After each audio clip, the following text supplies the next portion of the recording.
এই কথা শুনে সাজিদের মামি কিছুটা হতাশার সাথে মাথা নাড়ালেন। তার মুখের অব্যক্ত মন খারাপ বোঝা গেল। অন্যদিকে সাজিদের মা খুশি হয়ে উঠলেন। সাজিদের মায়ের মুখে সন্তুষ্টির ছাপ ফুটে উঠল। তিনি আশীর্বাদের সুরে বললেন, মাশাআল্লাহ, দুজনকে একসাথে খুব মানিয়েছে। দোয়া করি সারা জীবন এভাবেই একসাথে থাকো।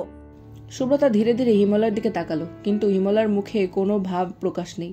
তার চোখে এক অদ্ভুত নির্লিপ্ততা। সে কি ভাবছে কেউ বুঝতে পারল না, যেন তার মনের দরজা বন্ধ এবং সে একাই দরজার পেছনে দাঁড়িয়ে আছে। বাড়ির সবাই চায় যে সাজিদা শীতল কিছুক্ষণ একান্তে কথা বলার সুযোগ পাক। ছাদে গিয়ে গল্প করার জন্য সবাই সাজিদকে উৎসাহ দিতে থাকে। অবশেষে সাজিদ সোফা থেকে উঠে দাঁড়ালো, তার চোখে এক ধরনের দুষ্টমির ছাপ। সে এগিয়ে গিয়ে হিমালয়ের সামনে দাঁড়ালো, হালকা হাসি মুখে বলল, কিরে সম্বন্ধী, এখন তো আর বন্ধু নেই, তোকে তো সালাম করতে হবে। হিমালয়ের সেই চিরচেনা গাম্ভীর্য নিয়ে উত্তর দিল, এখন থেকে ভাইয়া বলবে আর সম্মান দেবে। সাজিদের মুখে এক ঝলক হাসি ফুটে উঠল। সে কৌতুকপূর্ণ সুরে বলল, আহা, শখ কত বেড়েছে। দুজনের ঠাট্টা মশকরায় এক মুহূর্তের জন্য চাপা হাসির ধ্বনি শোনা গেল ঘরে। তারপর হিমালয় সাজিদকে নিয়ে ছাদের দিকে রওনা দিল। সাজিদকে ছাদে পৌঁছে দিয়ে হিমালয় নিচে ফিরে এলো। এদিকে সুব্রতা শীতলকে ছাদে নিয়ে যাওয়ার জন্য এগিয়ে গেল। সুব্রতা শীতলকে 2 তলা পর্যন্ত এগিয়ে দিল। তারপর শীতল একাই ছাদে চলে গেল। সুব্রতার চোখে তখন এক ধরনের উদ্বেগের ছায়া, আর হিমালয় কেবল সেই দৃশ্যটা চুপচাপ দেখে গেল। ছাদে এসে দাঁড়ালো শীতল। ঠান্ডা হাওয়ায় তার চুল উঠছে। সাজিদ ইতিমধ্যেই অপেক্ষা করছে। তার চোখে যেন কিছু বলার ইচ্ছে জমাট বেঁধেছে। শীতল আর সাজিদ ছাদের এক কোণে পাশাপাশি দাঁড়িয়ে আছে। আকাশটা আজকে অসাধারণ। তারায় ভরা আকাশের নিচে মৃদু বাতাস বইছে, যা যেন শীতলকে আরো সুন্দর করে তুলেছে। সাজিদ ধীরে ধীরে শীতলের হাতটা নিজের হাতের মুঠোয় নিল। তারপর আলতো করে একটা চুমু খেয়ে বলল, মহারানী, অবশেষে আপনাকে নিজের করে পাচ্ছি। কত সাধনার পর জীবনটা ধন্য হয়ে গেল। শীতল লজ্জায় গাল লাল হয়ে মাথা নিচু করে রইল। তার হৃদয় জুড়ে যেন সাজিদের প্রতি অগাধ ভালোবাসা বয়ে যাচ্ছে। সাজিদ পুনরায় শীতলের দুগালে হাত রাখল। তার চোখে ছিল গভীর অনুভূতির ছাপ। অনেক ভালোবাসি তোমাকে শীতল। এই 2 সপ্তাহ কিভাবে কাটাবো কেবল তোমার অপেক্ষায়। শীতল এবার সাহস করে সাজিদের চোখের দিকে তাকালো। সেই চোখে মিশে আছে অব্যক্ত প্রেম আর স্নেহ। ধীরে ধীরে শীতল বলল, আপনি আমার নিরামিষ জীবনে ভালোবাসার ফুল ফুটিয়েছেন সাজিদ। আপনিই প্রথম পুরুষ যাকে আমি এতটা ভালোবাসি।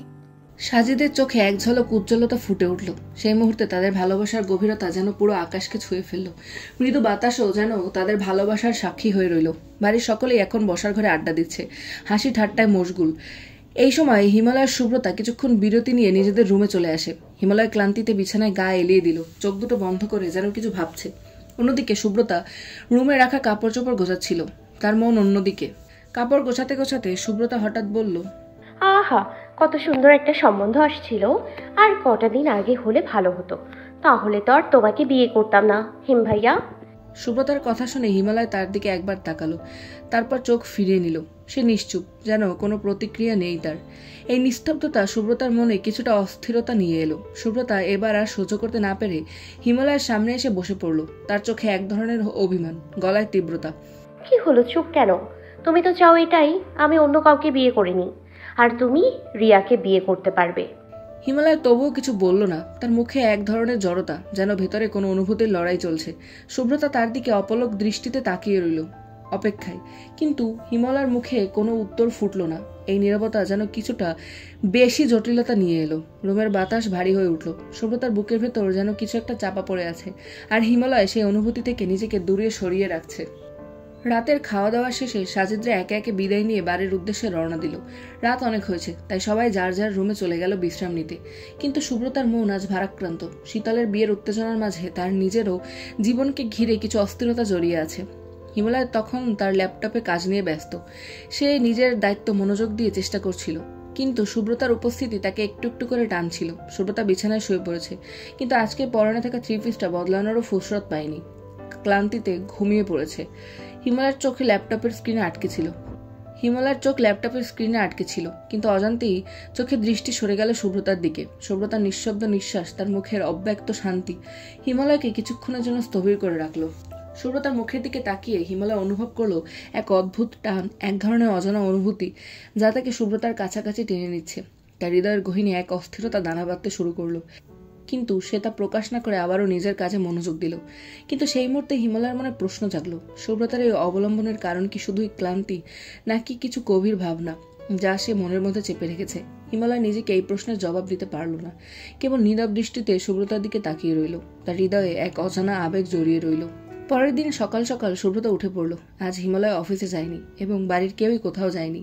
সবার মনেই একটা চাপা উৎকণ্ঠা, কারণ আজ সুব্রতার বাবা আসবেন। গতকাল রাতেই তিনি লন্ডন থেকে বাংলাদেশে পৌঁছেছেন, কিন্তু রাত বেশি হওয়াতে একটা হোটেলে অবস্থান করেছিলেন। এখন ফোন করে জানিয়েছেন সে কিছুক্ষণের মধ্যেই বাড়িতে পৌঁছাবেন। সুব্রতা নিজেকে সামলে নিতে চেষ্টা করছিল, কিন্তু তার মনটা অস্থির ছিল। ঘরের প্রতিটি কোণে যেন উদ্বেগের ছাপ পড়ে আছে। আজ সুব্রতার মাকে নিয়ে যাওয়া হবে লন্ডনে চিকিৎসার জন্য, এবং এই সত্যটা পুরো পরিবারের মনে ভারী হয়ে নেমে এসেছে। কিছুক্ষণ পরে সুব্রতার বাবা আয়মান আহমেদ বাড়িতে প্রবেশ করলেন। সুব্রতার মনোভাব পুরোপুরি বদলে গেল। তিনি দৌড়ে এসে বাবাকে জড়িয়ে ধরলেন। চোখ থেকে অঝরে অশ্রু ঝরতে লাগলো। সুব্রতা কাঁদতে কাঁদতে বলল, বাবা তুমি এসেছো, তোমাকে এতটা মিস করেছি। তুষারও ততক্ষণে এগিয়ে এলো। আয়মান আহমেদ দুই সন্তানকে একসাথে জড়িয়ে ধরলেন, যেন অনেকদিনে জমে থাকা স্নেহ একসাথে ঢেলে দিলেন তাদের উপর। তার চোখেও যেন একটা আবেগের স্রোত বয়ে যাচ্ছে। তিনি নীরবে সন্তানদের সাথে থেকে তাদের মাথায় হাত বুলিয়ে দিলেন, যেন সমস্ত দুশ্চিন্তা দূর করতে চাইছেন। বাড়ির অন্যান্য সদস্যরাও এই পুনর্মিলনের সাক্ষী হলেন, কিন্তু কারো মুখে কোনো কথা নেই। সুব্রতার চোখের জল, তার বাবার স্নেহময় আচরণ এবং এই মুহূর্তের গাঢ় অনুভূতি যেন সমস্ত বাড়িটাকে আবেগে ভাসিয়ে নিয়ে যাচ্ছে। এই মুহূর্তে সবাই বুঝতে পারল, ভালোবাসার পরিবার এই দুয়ের চেয়ে বড় কিছুই নেই। হাসপাতালের পরিবেশটা আজ বেশ ভারী। সবার মুখে এক ধরনের চাপা কষ্টের ছাপ, অথচ কেউ কিছু বলতে পারছে না। সুব্রতা তার মায়ের পাশে বসে আছে, চোখে অশ্রুর ধারা। তার হাত ধরে বসে আছে, কিন্তু কোনো সারা শব্দ নেই। সুব্রতার চোখের পানি যেন থামার কোনো নামই নিচ্ছে না। আজ কতদিন তার মা তার সাথে কথা বলে না, এমনকি চোখ তুলে একবার তাকাননি। মনের মধ্যে একটাই কষ্ট, মা জানলেনও না তার মেয়ের বিয়ে হয়ে গেছে তার পছন্দের ভাতিজার সাথে। এই কথা ভাবতে ভাবতে সুব্রতার বুকটা ভারী হয়ে উঠেছে। আজ সেই মা তাকে রেখে অনেক দূর চলে যাচ্ছে, এমন দূরে যেখান থেকে আর কখনো ফিরে আসবে কিনা সে নিশ্চিত না। সুব্রতা মায়ের হাতে হাত রেখে কাঁদতে কাঁদতে বলল, মা তুমি তো আমাকে ছেড়ে যেতে পারো না। এতদিন হয়ে গেল, একবারও আমার দিকে তাকালে না। আমি বিয়ে করলাম, তোমার কথা রাখলাম। হিম ভাইয়া এখন আমার স্বামী। তুমি জানলে না মা, তুমি কিভাবে আমাকে ফেলে চলে যাবে মা। তুষারও পাশে এসে বসেছে, কিন্তু সে কিছু বলার সাহস পাচ্ছে না। কেবল বোনকে সান্ত্বনা দেওয়ার জন্য তার কাঁধে হাত রাখলো। তুষার নিজেও জানে না কিভাবে বোনকে এই বেদনার সান্ত্বনা দেবে। সুব্রতার কষ্টে যেন তার নিজেরও হৃদয় ফেটে যাচ্ছে। তুষার নরম গলায় বলল, সুব্রতা তুই একটু শান্ত হ। মা আমাদের ছেড়ে যাচ্ছেন না, তারা মাকে লন্ডন নিয়ে যাচ্ছেন চিকিৎসার জন্য। সব ঠিক হয়ে যাবে। কিন্তু সুব্রতার কান্না যেন থামতেই চাচ্ছে না। সে যেন বিশ্বাস করতে পারছে না কিভাবে তার মাকে এত বড় দূরত্বে পাঠানো হবে। হিমালয় এদিকে সুব্রতার বাবার পাশে দাঁড়িয়ে হাসপাতালে যাবতীয় রিলিজের প্রক্রিয়া সম্পন্ন করছে। তাদের মুখে কোনো কথা নেই, তবে মনে একরাশ কষ্ট জমে আছে। বাবার মুখে ক্লান্তির ছাপ স্পষ্ট, যেন বার্ধক্যের ভার আর সময়ের পাল্লা দিয়ে লড়াই করতে করতে তিনি ক্লান্ত হয়ে পড়েছেন। কিন্তু এক মুহূর্তের জন্য তিনি নিজের সন্তানদের সামনে দুর্বল হতে চান না। সুব্রতার মা কয়েক মাস আগেই স্ট্রোকে আক্রান্ত হয়েছিলেন। সেই স্ট্রোকের পর থেকে তিনি আর আগের মতো হয়ে উঠতে পারেননি। যত্ন সহকারে চিকিৎসা চলছিল, তবে কোনো রেসপন্স পাওয়া যাচ্ছিল না। সুব্রতার মা এখনো আইসিইউতে আছেন, যেখান থেকে আর ফিরে আসার আশা দিন দিন ক্ষীণ হয়ে যাচ্ছে। পরিবারের সবার মন আজ ভারী। একে একে সবাই সুব্রতার মায়ের সাথে দেখা করে নিল, যেন শেষবারের মতো প্রিয়জনকে বিদায় জানাচ্ছে। কোনো কথা নেই, শুধু নীরব অশ্রু আর চাপা কান্নার ধ্বনি বাতাসে মিশে যাচ্ছে। তুষার মাকে দেখে চোখ মুছে ফেলে, কষ্টে গলা আটকে আছে তার। বাবার পাশে গিয়ে দাঁড়িয়ে কিছু বলতে পারছে না। সুব্রতা একবার চোখ তুলে হিমালয়ের দিকে তাকালো। ওর চোখে যেন প্রশ্ন, এটা কি সত্যিই শেষ? হিমালয় কেবল গভীর দৃষ্টিতে সুব্রতার দিকে তাকালো, যেন বলতে চাইছে, তুই শক্ত হ, আমি আছি তোর পাশে। অবশেষে সব প্রস্তুতি শেষ হলো। হাসপাতালের সকল প্রক্রিয়া শেষ করে মায়ের দেহটাকে লন্ডনে নিয়ে যাওয়ার জন্য অ্যাম্বুলেন্সে তোলা হলো। হিমালয় সুব্রতার বাবার সাথে সমস্ত দায়িত্ব পালন করছিল, যেন পরিবারের একজন শক্ত ভিত হিসেবে পাশে দাঁড়িয়ে আছে। সুব্রতা জানে এই যাত্রা শুধুই তার চিকিৎসার জন্য নয়, হয়তো এই বিদায়টাই চিরকালের। এয়ারপোর্টের ভিড়, চেনা মানুষের ব্যস্ততা, সবকিছু যেন এক অদ্ভুত কোলাহলে মিশে আছে। কিন্তু সুব্রতার জন্য এই ভিড়, এই কোলাহল অর্থহীন। ওর চারপাশে সবকিছু থেমে গেছে, যেন সময়ও থেমে আছে কেবল ওর জন্য। মায়ের বিমানে ওঠার মুহূর্তটা যেন ওর হৃদয়ে এক টুকরো ছিঁড়ে নিয়ে যাচ্ছে। শীতল, সুব্রতা আর বাড়ির সকলে আলাদা আলাদা গাড়িতে এয়ারপোর্টের পথে রওনা দেয়। অন্যদিকে অ্যাম্বুলেন্সে সুব্রতার মায়ের সাথে হিমালয়, তুষার আর সুব্রতার বাবা। গাড়ির ভেতরে সবাই চুপচাপ, যেন কিছু বলার ভাষা নেই। কোনো শব্দ মনের ব্যথা মুছিয়ে দিতে পারবে না। অবশেষে সেই মুহূর্ত এসে গেল। প্লেনের দরজা খোলা, সুব্রতার মাকে ধীরে ধীরে প্লেনে তোলা হলো। সুব্রতার চোখ থেকে টকটক করে অশ্রু গড়িয়ে পড়ছে। এই হয়তো শেষবারের মতো মায়ের মুখ দেখা। এই বেদনাকে সে কিছুতেই সামলাতে পারছে না। তুষারও স্থির থাকতে পারছে না, চোখের কোণ ভিজে উঠেছে তারও। সুব্রতা আর তুষার এগিয়ে এসে বাবাকে জড়িয়ে ধরলো। বাবার শক্তি যেন এক মুহূর্তের জন্য ভেঙে গেল। মেয়েকে নিজের বুকে চেপে ধরে চোখের পানি আটকানোর চেষ্টা করলেন। তুষারও বাবাকে শক্ত করে ধরে আছে, যেন এই বন্ধনটাই তাদের শেষ অবলম্বন। মা ফিরে আসবে, সব ঠিক হয়ে যাবে। তুষারের দিকে তাকিয়ে বললেন, নিজের ছোট বোনকে আগলে রেখো, ওর সব দায়িত্ব তোমার আর হিমালয়ের। হিমালয় সুব্রতার বাবার দিকে এগিয়ে যায়। সুব্রতার বাবাও হিমালয়কে জড়িয়ে ধরলো আর ধীর কণ্ঠে বলল, আমার মেয়েটাকে আমি তোমার দায়িত্বে ছেড়ে যাচ্ছি, ওকে কোনো অবহেলা করো না, কষ্ট দিও না, আগলে রেখো। কিন্তু কেউই জানে না ভবিষ্যতে কি অপেক্ষা করছে। এই মুহূর্তে শুধু কান্নার স্রোতে ভেসে যাচ্ছে সুব্রতার হৃদয়। প্লেন ধীরে ধীরে রওনা দেয়। মায়ের একটিমাত্র নিঃশ্বাস যেন দূর থেকে তার মেয়েকে বিদায় জানায়। প্লেনের চাকা যখন মাটি ছেড়ে আকাশে পথে উড়াল দিল, সুব্রতা বুঝতে পারলো তার মনের এক টুকরো আকাশে হারিয়ে গেল। হিমালয় চুপচাপ পাশে দাঁড়িয়েছিল, একটু নড়েনি, কেবল আর চোখে দেখছিল সুব্রতার এই অসহায় কষ্ট। প্লেনের বিদায়ের পর সবাই পুনরায় গাড়িতে ফিরে এলো। সুব্রতা জানালার পাশে বসে চোখে কান্নার ধারা অবিরাম বয়ে যাচ্ছে। গাড়ির জানালার বাইরে তাকিয়ে কাঁদতে কাঁদতে তার মন যেন শূন্য হয়ে গেছে। হিমালয় পাশে বসে বারবার আর চোখে সুব্রতার দিকে তাকায়। ওর চোখে এক ধরনের নীরব ব্যথা। আর কিছু বলতেও পারছে না। ও জানে এই মুহূর্তে কোনো কথাই সুব্রতার এই কষ্টর কাছে যথেষ্ট নয়। কেবল জানালার বাইরে তাকিয়ে থাকা সুব্রতার অসহায় মুখটাই তার হৃদয়ের গভীরে গিয়ে বিচ্ছে। এয়ারপোর্ট থেকে ফিরে সবাই একে একে বাড়ির ভিতর প্রবেশ করে। তুষার আর শীতল সামনে এগিয়ে যায়, কিন্তু সুব্রতা এখনো ধ্যানমগ্ন হয়ে গাড়ির ভেতরে বসে আছে। মায়ের বিদায়ের ভারী শূন্যতা তার বুকের উপর পাথরের মতো চাপা পড়ে আছে। চোখের অশ্রু শুকিয়ে গেছে, কিন্তু মনের কষ্টটা বয়ে যাচ্ছে যেন এক অদৃশ্য স্রোতে। হিমালয় চুপচাপ গাড়ি থেকে নেমে আসে। সুব্রতার এমন অসহায় অবস্থাটা ওকে অস্থির করে তুলেছে, যদিও হিমালয়টা প্রকাশ করছে না। সুব্রতা গাড়ির ভেতরে বসেছিল, জানালার বাইরে তাকিয়ে অশ্রুভেজা চোখে ধূসর আকাশের দিকে চেয়ে আছে। হিমালয় গাড়ির দরজার পাশে এসে দাঁড়ায়। সুব্রতার চুপচাপ থাকা ওকে অস্থির করে তুলছে। কোনো কথা না বলে সে ধীরে ধীরে গাড়ির দরজা খুলল। শুভ্রতা, নামবে না? সুব্রতা কোনো উত্তর দেয় না।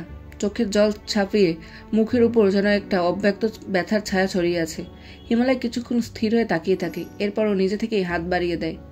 ওর হাত সুব্রতার কোমল হাতটা মুঠোয় ধরে আনে, আর অন্য হাত তার পিঠে আলতো করে স্পর্শ করে। ওর হাতে সুব্রতার হাত ধরা মাত্রই এক অদ্ভুত শীতলতা ভর করলো, যেন সুব্রতার নিস্তেজ হাতের মুঠোতেই ওর সুব্রতার গভীর অসহায়ত্বটা অনুভব করতে পারল। সুব্রতা হিমালয়ের দিকে তাকালো না, তবে তার মুঠো থেকে নিজের হাতও সরালো না। ও ধীরে ধীরে উঠে দাঁড়ালো। হাত ধরে নামতে গিয়ে কিছুটা ভারসাম্য হারিয়ে ফেললো। হিমালয় এক মুহূর্ত দেরি না করে ওকে আরো শক্ত করে ধরে ফেললো, যেন ওর সামান্যতম আঘাতও না লাগে। হিমালয়ের হাতটা ধরে নামার পরপরই সুব্রতা নিজের বুকে জমে থাকা সমস্ত ব্যথা আর অশ্রু হিমালয়ের বুকের মধ্যে ঢেলে দিল। হঠাৎ করে সুব্রতা হিমালয়কে শক্ত করে জড়িয়ে ধরলো, যেন এই মুহূর্তে হিমালয়ের বুকটাই ওর একমাত্র আশ্রয়। হিমালয় কিছুটা থমকে গেল, তবে নিজেকে দ্রুত সামনে নিল। সুব্রতার কাঁপতে থাকা শরীরের প্রতিটি স্পন্দন ওর হাতের তালুতে সে ধাক্কা দিচ্ছিল। ও সুব্রতাকে শান্ত করতে পিঠে এক হাতে আলতো করে চাপ দিল, অন্য হাতে তার মাথা বুলে দিতে লাগলো। কণ্ঠে গভীর প্রশান্তি মিশিয়ে বলল, শুভ্রতা, সব ঠিক হয়ে যাবে, আমি আছি তোর পাশে, কিচ্ছু হবে না। সুব্রতা কিছুই বলতে পারলো না, শুধু চোখ বন্ধ করে হিমালয়ের বুকের উপর মাথা রেখে কাঁদতে লাগলো। কিন্তু ওরাকে বুঝতে পারলো না আর এক জোড়া চোখ ওদের প্রতিটি মুহূর্ত গভীর দৃষ্টিতে দেখে চলেছে। সেই দৃষ্টিতে ক্রোধ, বিদ্বেষ আর জ্বলন্ত আগুনের প্রতিফলন। দূরে দাঁড়িয়ে থাকা সেই ব্যক্তি এক মুহূর্তের জন্য চোখ সরাতে পারল না। সুব্রতা আর হিমালয়ের এই ঘনিষ্ঠতা যেন তার বুকের ভেতরে ধ্বংসের তোষানলে জ্বলে পুড়ে ছারখার করে দিচ্ছে। সকালে সূর্যের ম্লান আলো যেন সুব্রতার মনের ভারাক্রান্ত অনুভূতির প্রতিচ্ছবি হয়ে উঠেছিল। ওর ইচ্ছে ছিল না কলেজে যাওয়ার, তবে সামনে পরীক্ষা আর সাজেশনগুলো খুবই দরকারি। বাধ্য হয়েই ওকে বের হতে হলো। ক্লাস শেষ হতেই দ্রুত বেরিয়ে পড়লো ও। মনটা ভীষণ অস্থির ছিল, কিন্তু ঠিক সেই মুহূর্তে সুব্রতার এক ক্লাসমেট এসে ছাদে যেতে বলল। ছাদে চলো, তোকে একটা খুব দরকারি কথা বলার ছিল। সুব্রতা প্রথমে রাজি হতে চাইল না, কিন্তু ওর ক্লাসমেট কোনো কথা শোনেনি। বাধ্য হয়ে শেষমেশ সুব্রতা ছাদে গেল। উপরে পৌঁছে সুব্রতার পা হঠাৎ যেন মাটিতে আটকে গেল। কয়েকজন মেয়ে দাঁড়িয়ে আছে, তাদের মধ্যে রিয়া। ওর চোখে মুখে ক্রোধের আগুন জ্বলছিল। রিয়া সুব্রতার দিকে এমনভাবে তাকাচ্ছে যেন এই মুহূর্তে তাকে শেষ করে ফেলবে। সুব্রতা কিছুটা অপ্রস্তুত হয়ে জিজ্ঞাসা করলো, আমাকে এখানে কেন আনা হয়েছে? কি চাই তোমাদের? রিয়া তীক্ষ্ণ কণ্ঠে ক্রোধে ফেটে পড়ল। তুই আমার কাছ থেকে হিমালয়কে কেড়ে নিয়েছিস, বিশ্বাসঘাতক বেঈমান, তোকে আমি ছাড়বো না। রিয়ার কথাগুলো যেন বিদ্যুৎ বেগে আঘাত আনলো সুব্রতার মনে। ওর চোখে মুখে বেদনায় ভরা এক বিস্ময় ফুটে উঠল। রিয়ার ক্রোধের তীব্রতা এবং বাকিদের উপস্থিতি ওকে অস্থির করে তুলল। সুব্রতা কিছু বলার আগেই রিয়া ওর দিকে এগিয়ে গেল, চোখগুলো যেন আগুন ছড়াচ্ছে। মেয়েদের এই বৃত্তে দাঁড়িয়ে সুব্রতা অসহায় বোধ করতে লাগলো। রিয়ার আক্রোশ যেন একটা তীব্র ঝড়ের মতো তার দিকে ধেয়ে আসছে। সুব্রতা রিয়ার দিকে ধীরে ধীরে এগিয়ে এলো, কিন্তু ওর চোখ মুখে ছিল দৃঢ়তার ছাপ। রিয়ার ফুঁসে ওঠা ক্রোধের সামনে দাঁড়িয়েও ও নিজের ভেতরে থেকে সাহসটুকু সংগ্রহ করে বলল, দেখ রিয়া, আমি তোকে আগেও বলেছি হিম ভাইয়া আমার স্বামী, আমাদের বিয়ে হয়েছে, এটা কোনো ভুল নয়। প্রথমে আমিও বিয়ের মর্মটা ঠিকমতো বুঝতে পারিনি। আমি ভেবেছিলাম এটা হয়তো একটা সাধারণ চুক্তি, কোনো বাধ্যবাধকতা নেই, কিন্তু এখন আমি সব কিছু বুঝেছি। এটা শুধুই একটা কাগজের সম্পর্ক নয়, এটা আমার ভালোবাসার সম্পর্ক। সুব্রতার কণ্ঠে অনুভূতির গভীরতা স্পষ্ট ছিল। ওর কথা শুনে রিয়ার চোখের আগুন যেন আরো বেশি জ্বলে উঠল, কিন্তু সুব্রতা থামল না। হ্যাঁ, আমি ভুল করেছিলাম হিম ভাইয়ার সাথে এমন একটা চুক্তি করে, কিন্তু রিয়া এখন তো বিয়েটা মিথ্যা নয়। আমার স্বামীকে কেন অন্য মেয়ের হাতে তুলে দেব, সেটা কখনোই সম্ভব নয়। তুই হিম ভাইয়াকে ভুলে যা, কারণ আমি জানি আমার হিম ভাইয়াও তোকে ভুলে যাবে। রিয়া দাঁতে দাঁত চেপে রাগে ফুঁসছে। রিয়ার চোখে জ্বলে উঠছে প্রতিশোধের আগুন, কিন্তু সুব্রতার কণ্ঠ ছিল অবিচল বিশ্বাস। ও চোখ মুখে ছিল সে দৃঢ় সংকল্প যে কোনো কিছুর বিনিময়েও তার হিম ভাইয়াকে ছেড়ে যাবে না। সুব্রতা যখন ও দৃঢ় বক্তব্য শেষ করলো, ঠিক সেই মুহূর্তে রিয়া এক ঝটকায় সুব্রতার চোয়াল চেপে ধরে। রিয়ার আক্রমণাত্মক অভিব্যক্তি পুরোপুরি পরিবর্তিত হয়ে গেল। রিয়ার চোখে ছিল এক ধরনের রূঢ় প্রতিশোধের আগুন। এত সহজে ছেড়ে দিব বলছিস? তোকে হিমালয় কোনোদিনও ভালোবাসবেন না। সুব্রতা ব্যথায় সরে যেতে চেষ্টা করলো, কিন্তু রিয়ার চোয়াল চেপে ধরা ওকে থামিয়ে দিল। রিয়ার মুখে তীব্র আক্রোশ। সময় হলে তোকে হিমালয় ছেড়ে দিবে, তখন দেখব বড় বড় কথা কোথায় থাকে তোর। হিমালয়ের সাথে ঢলাঢলির পরিণাম আজকেই বুঝবি। রিয়ার চোয়াল ধরে রাখা মুহূর্তে সুব্রতা নিজের আবেগকে সংযত করে রেখেছিল, তবে কিছুতেই নিজেকে আটকাতে পারল না। রিয়া যখন ওকে ছেড়ে দিল, সুব্রতা দ্রুত মুখ থেকে হাত সরিয়ে রিয়াকে এক ঝটকায় টেনে এনে জোরে একটা থাপ্পড় লাগিয়ে দিল। আমার জীবন তুই নষ্ট করতে পারবি না, তোর মতো কাল সাপ বেস্ট ফ্রেন্ড যেন কারণ না হয়। রিয়া গালে হাত দিয়ে দাঁড়িয়ে রইল। এদিকে সুব্রতার মন খারাপ থাকায় হিমালয় অফিস শেষ করে গাড়ি নিয়ে কলেজের সামনে এসে দাঁড়ালো। হিমালয় সুব্রতাকে কয়েকবার ফোন করেছিল, কিন্তু সুব্রতা ফোন ধরেনি। ওর উদ্বেগ বাড়ছিল। হিমালয় কলেজের আঙ্গিনায় দাঁড়িয়েছিল যখন হঠাৎ একটা মেয়েকে জিজ্ঞেস করলো, সুব্রতাকে কি দেখেছ?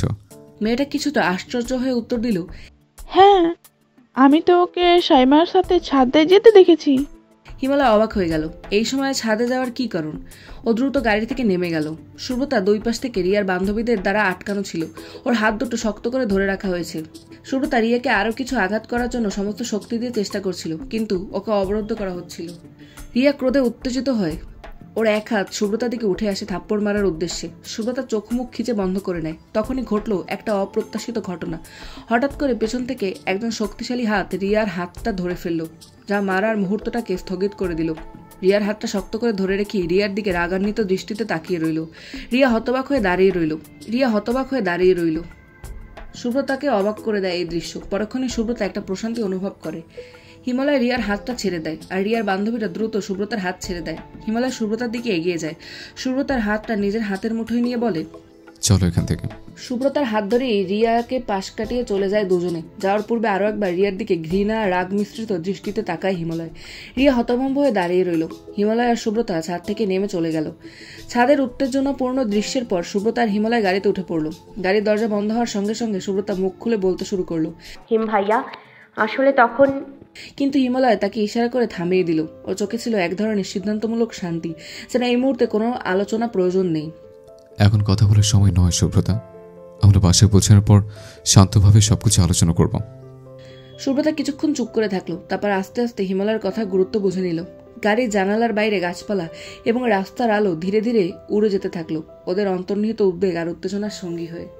গাড়ি চলতে থাকলো, আর সুব্রতা হিমালয়ের পাশে চুপচাপ বসে রইল। ওর মনে চলছিল নানান ভাবনা।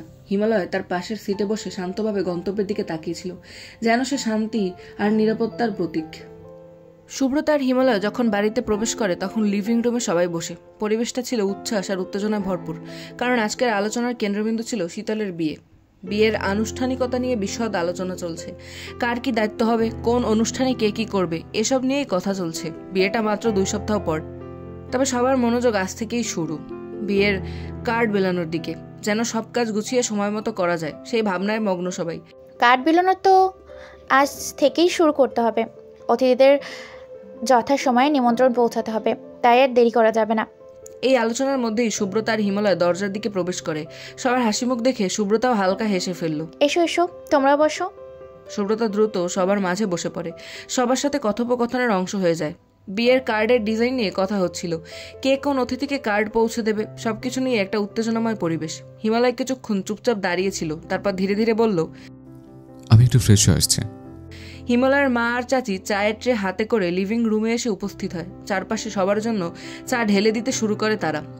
এরই মাঝে হিমালয় ফ্রেশ হয়ে সিঁড়ি দিয়ে নামছে। হালকা আকাশি রঙের শার্ট আর শার্টের হাতা ফোল্ড করতে করতে আসছিল সে, যেন সম্পূর্ণ স্বাভাবিক এক ভঙ্গিতে। ব্ল্যাক কালারের প্যান্টটা শার্টের সাথে মানিয়েছে নিখুঁতভাবে। সুব্রতা এক কোণে বসে নির্লজ্জের মতো তাকিয়ে আছে হিমালয়ের দিকে। হিমালয় সিঁড়ি দিয়ে নামার সময় চোখের কোণে সুব্রতার এই তাকানোর ধরা পড়ে। সে এক মুহূর্ত থেমে হাত তুলে ইশারা করে, এইভাবে কি দেখছিস? সুব্রতা কিছুটা অপ্রস্তুত হয়ে একপাশে চোখ সরিয়ে নেয়, কিন্তু তার মুখে লজ্জার কোনো ছাপ নেই, বরং চোখে মুখে ছিল এক প্রকারের খুনসুটি। হিমালয় ধীরে ধীরে সিঁড়ি বেয়ে নেমে তুষারের পাশে এসে বসে।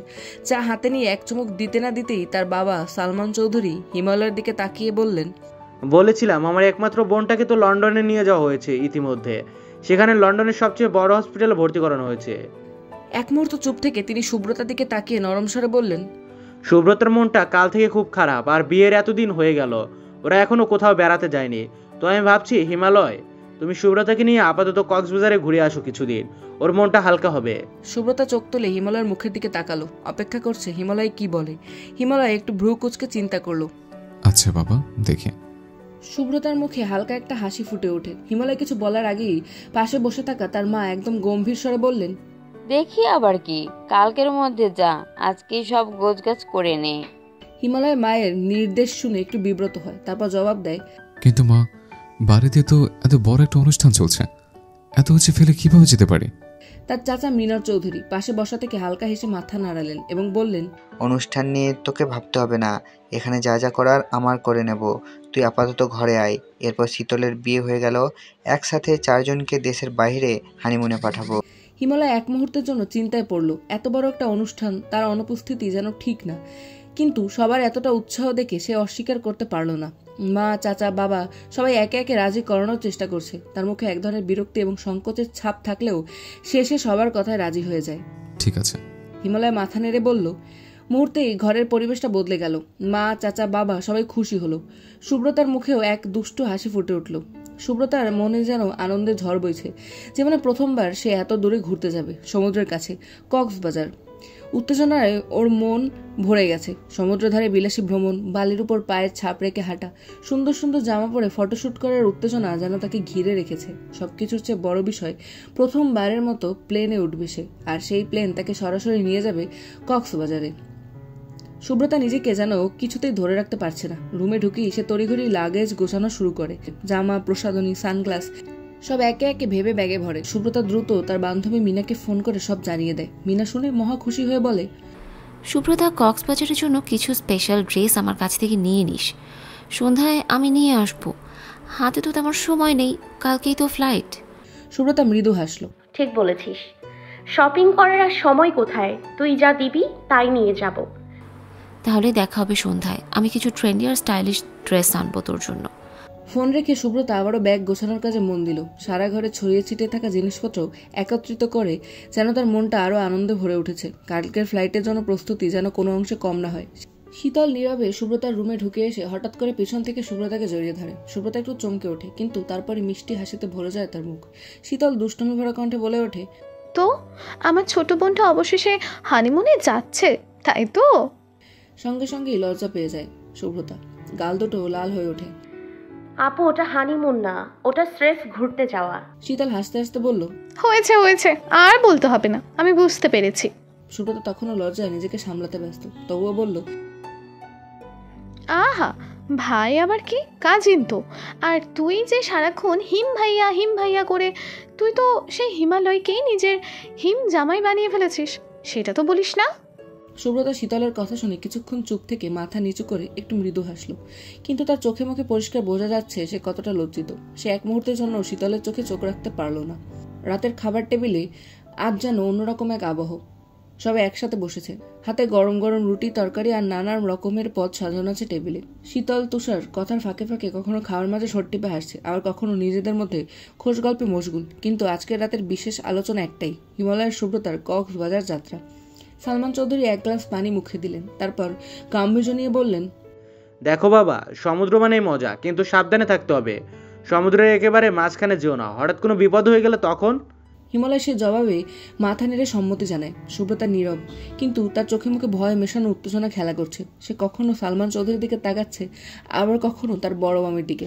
হিমালয়ের মা গম্ভীর স্বরে বললেন, আর শোনো, একা একা কোথাও ঘুরতে যেও না, বিশেষ করে সন্ধ্যার পর। একে অপরকে ছাড়া বের হবার কোনো দরকার নেই।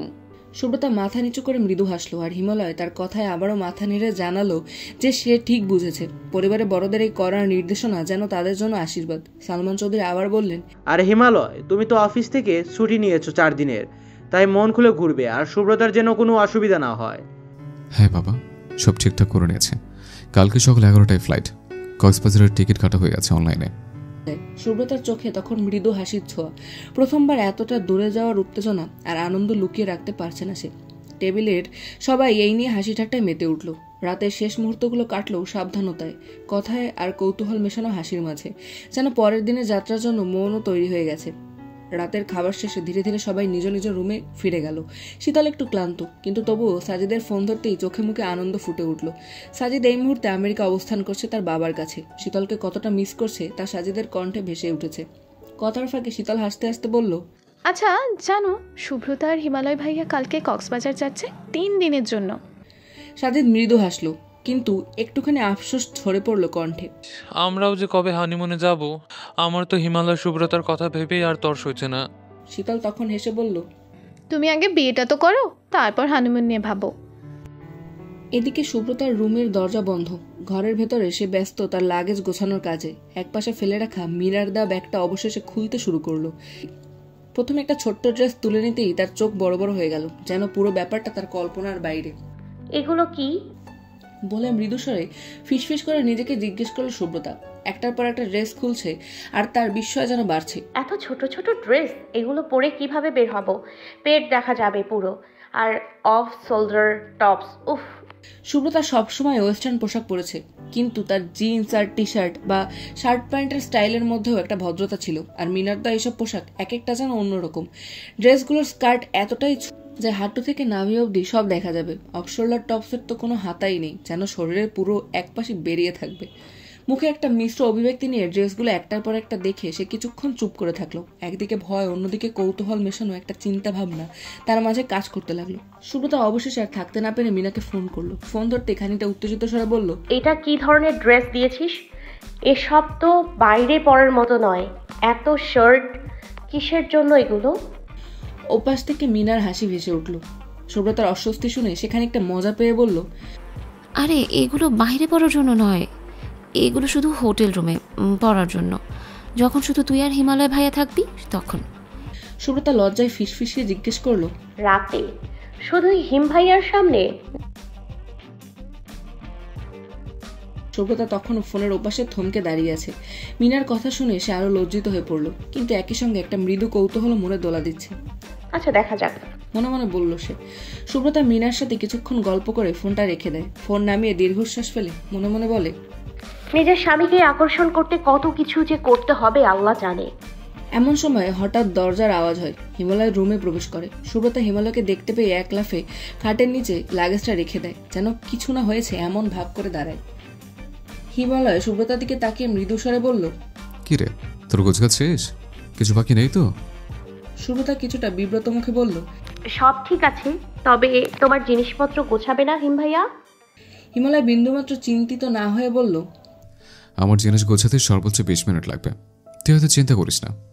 সুব্রতা এক মুহূর্ত চুপ করে থাকে। হিমালয়ের কথা স্বস্তি পেয়ে আস্তে আস্তে বলল, তুমি যে রাজি হয়েছ আমাকে ঘুরতে নিয়ে যেতে, এজন্য ধন্যবাদ। হিমালয় একটু অবাক হয়ে তার দিকে তাকালো। সুব্রতার চোখে কৃতজ্ঞতা ও মৃদু হাসি।